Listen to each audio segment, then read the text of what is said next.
नमस्कार दोस्तों, स्वागत है आपका। आशा है आप सब लोग स्वस्थ होंगे।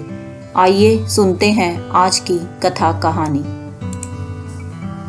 एक शातिर चोर की कहानी।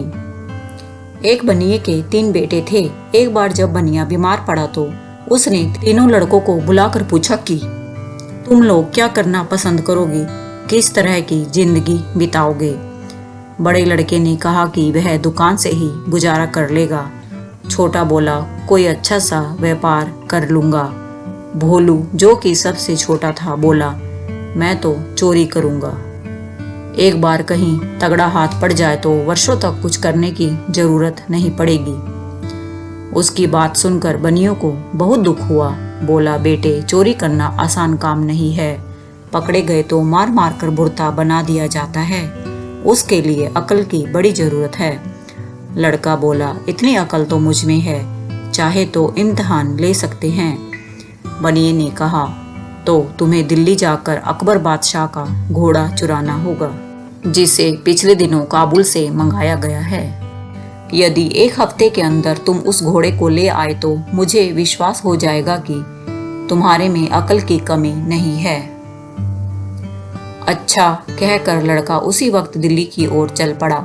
दिल्ली पहुंचकर पाया कि शहर के चारों तरफ कड़ा पहरा है।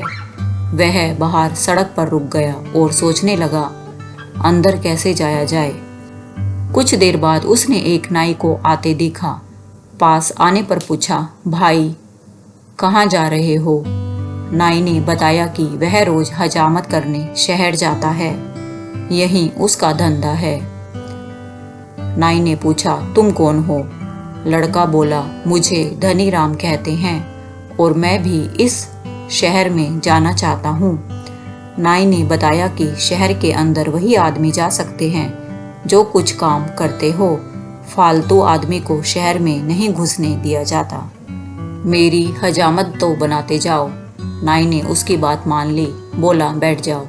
धनी राम बैठ गया, किंतु सुनकर धनी राम सोचने लगा, कैसे शहर में घुसा जाए। नाई से वह बोला, अच्छा भाई, मैं वापस ही लौट जाऊंगा, लेकिन पानी न होने के कारण हजामत कैसे बनती। तभी धनी राम ने दूर एक तालाब की ओर इशारा किया। बोला, वहां से कटोरी में पानी भर कर ले आओ, तभी हजामत बनेगी। नाई ने अपनी पेटी वहीं रख दी और पानी लेने चला गया। अब क्या था, धनी राम ने पेटी को कंधे पर लटकाया और अपने को नाई बताकर तेजी से शहर के अंदर घुस गया। शहर पहुंचकर वह एक भटियारी के पास रहने लगा। धीरे धीरे उसने भटियारी को काबू में कर लिया। उससे बोला, अगर तू होशियारी से मेरा काम करती रहेगी तो तुझे रोज एक अशर्फी दूंगा। बुढ़िया राजी हो गई तो उसने बताया कि आज से मेरा नाम धनी चोर है। किसी को पता नहीं चलना चाहिए कि धनी चोर कहाँ रहता है। अगले दिन उसने एक पर्चा लिखकर बुढ़िया को दिया कि उसे ले जाकर दरबार में डाल दे। पर्चे में लिखा था, बादशाह सलामत, धनी चोर इस शहर में आ चुका है। वह आपके काबुली घोड़े को चुरा कर ले जाएगा। बुढ़िया ने वह पर्चा अपने तोते को दिया और तोता उसी वक्त पर्चे को दरबार में डाल आया। बादशाह ने पर्चा पढ़ा तो चकित रह गया। धनी चोर की यह हिम्मत, ससुरे को घोड़े की पूंछ से न बंधवा दिया तो कहना। बादशाह ने ऐलान कर दिया कि आज रात को जो हमारे घोड़े की रखवाली करेगा उसे 500 रुपये इनाम में दिए जाएंगे। सुनकर एक लालची सुनार दरबार में पहुंचा और घोड़े की रखवाली का काम ले लिया। बुढ़िया से धनी चोर को जब मालूम हुआ कि सुनार ने घोड़े की रखवाली की जिम्मेदारी ली है तो उसने बुढ़िया से पूछा, सुनार के घर में कौन कौन है। बुढ़िया ने बताया कि उसके माता पिता, भाई बहन सभी हैं। उसका एक लड़का जवान है जो नौकरी करने परदेश गया है और कई वर्षों से घर नहीं लौटा। धनी चोर खुश होकर बुढ़िया से बोला कि अब काम बन जाएगा। तू लोहा, पीतल और गिल्ट के कुछ टुकड़े जमा कर उसकी एक पोटली बना ले। बाहर से सुंदर रेशमी कपड़ा लपेट देना। बुढ़िया ने वैसा ही किया। शाम के वक्त धनी चोर ने पोटली बगल में रखी और सुनार के घर जा पहुंचा। घर पर उस रात सुनार की घरवाली और उसके लड़के की बहू थी। धनी चोर ने दरवाजा खटखटाया और माँ को पुकारा। सुनार की घरवाली बुढ़िया हो चुकी थी, आंखों से साफ साफ नहीं दिखता था। धनी चोर एक शातिर चोर की आवाज सुनते ही उठ बैठी। बहू को भी जगा दिया। अरे मेरा सुमेर आ गया। बहू उठ, देख तो इतने दिनों के बाद सुमेर लौटा है। बहू भी उठ खड़ी हुई। माँ ने बेटे को गले लगाया। बोली, अब तो तेरी आवाज, रंग, रूप सब कुछ बदल गया है। हाँ माँ, 12 वर्ष में तो तुम भी बदली बदली सी लग रही हो। पास ही बहू घूंघट काढ़े खड़ी थी। धनी चोर ने पिता के बारे में पूछा। मालूम हुआ कि वे आज पहरे पर गए हैं। शहर में धनी चोर आया है। वह बादशाह के घोड़े को चुराना चाहता है। रात में बहू ने बढ़िया खाना बनाकर उसे खिलाया। माँ अपने कमरे में सो गई। वह भी बहू के साथ कोठे पर जा पहुंचा। देर तक उन दोनों में बातचीत होती रही। अंत में बहू ने पूछा, अपने माता पिता के लिए तुम बहुत सा रुपया कमा कर लाए होंगे, क्या तुम मेरे लिए भी कुछ लाए हो? धनी चोर मुस्कुराया और पोटली को खनखनाता हुआ बोला, यह देखो, इस बार तुम्हारे लिए बहुत कुछ लाया हूँ, उन चीजों से भी बढ़कर जो कि तुम अपने मायके से लाई हो। जरा लाना तो उन चीजों को, इनके मुकाबले की है भी या नहीं। बहू बहुत प्रसन्न हुई, अपने सारे जेवर लाकर रख दिए। तभी उसे याद आया। बोली, अपना 9 लक्खा हार तो मैं लाई नहीं, वह दूसरे कोठे पर रखा है। ठहरो, उसे भी लेकर आती हूँ। कहकर वह दूसरे कोठे पर जा पहुंची। धनी चोर ने सोचा कि भगवान ने उसे अच्छा मौका दिया है, इसे खोना नहीं चाहिए। उसने संदूकची उठाई और 4 दीवारी से कूदकर चंपत हो गया। सारा जेवर लाकर उसने भटियारी को सौंप दिया। अगले दिन घर लौटने पर जब सुनार को इस बात का पता चला तो उसकी बोलती बंद हो गई। कहाँ 500 के इनाम मिलने की खुशी थी, कहाँ हजारों की चपत पड़ गई। उसने सोचा कि यह धनी चोर का ही काम है। वह रोता तड़पता बादशाह के दरबार में पहुंचा और अपनी कहानी सुनाई। सुनकर बादशाह को आश्चर्य हुआ। सोचने लगा, चोर ही नहीं, वह साथ साथ उस्ताद भी है। किस तरह उससे अपने घोड़े की रक्षा की जाए। दूसरे दिन फिर दरबार में चिट्ठी आ गिरी। इसमें भी घोड़े को चुराने की बात लिखी थी। चिट्ठी पढ़कर बादशाह ने घोड़े पर कड़ी निगरानी रखने को कह दिया। इनाम की राशि 500 से बढ़ाकर 1000 कर दी। इस बार घोड़े की रखवाली के लिए कोई तैयार न हुआ। लोग सोचने लगी, कहीं इनाम के चक्कर में घर का माल ही न चला जाए। किंतु शहर के कोतवाल से न रहा गया। वह मूंछों पर ताव देता हुआ बोला, अब उस बदमाश को मैं देखूंगा, पकड़कर बांध न दिया तो कहना। धनी चोर ने भटियारी से फिर पता लगाया कि इस बार पहरे पर कोतवाल साहब आए हैं। धनी चोर ने दुल्हन जैसे कपड़े पहन लिए और एक थाली में धूप बत्ती जलाकर मंदिर की ओर चल पड़ा। रास्ते में कुछ दूरी पर घुड़साल पड़ती थी, जहां घोड़े पर सवार हो कोतवाल साहब पहरा दे रहे थे। रात के समय एक सुंदर स्त्री को अपने पास से गुजरते हुए जब कोतवाल ने देखा तो रोक कर पूछा, इस आधी रात में किसकी पूजा करने आई हो? औरत घूंघट निकाल कर बोली, ठाकुर जी की पूजा करने आई हूँ। कोतवाल बोला, मैं भी तो ठाकुर हूँ। औरत हंसी के स्वर में बोली, हटो जी, क्यों मजाक करते हो? कोतवाल बोला, मजाक नहीं, सच कहता हूँ, तुम ठाकुर की पूजा करने चली हो, जबकि ठाकुर स्वयं तुम्हारी पूजा करना चाहता है। अच्छा तो चलो, वहां मंदिर में चलकर पूजा करना। ठाकुर खुशी से उछल पड़ा और अपने घोड़े को साथ लेकर मंदिर में चला आया।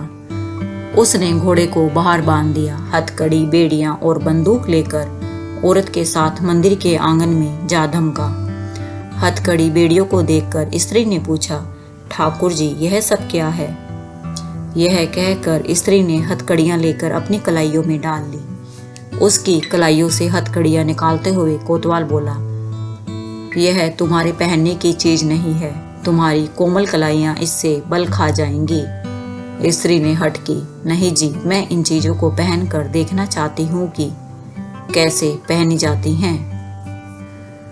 अच्छा तो रुक जाओ, मैं तुम्हें दिखाता हूँ इसे कैसे पहना जाता है। जैसे जैसे मैं बताता जाऊं वैसे वैसे ही तुम इसे मुझे पहनाते जाना। कहकर उसने अपने हाथों में हथकड़ी और पैरों में बेड़ियां डलवा दी। फिर मुस्कुराता हुआ बोला, देख लिया, इस तरह पहना जाता है, अब इन्हें खोल दो। कोतवाल की बात सुनकर स्त्री जोर से हंस दी। उसने अपनी नकली वेशभूषा को अलग किया और बंदूक उठाकर कोतवाल की छाती पर रख दी। पूजा करोगे बरखुरदार?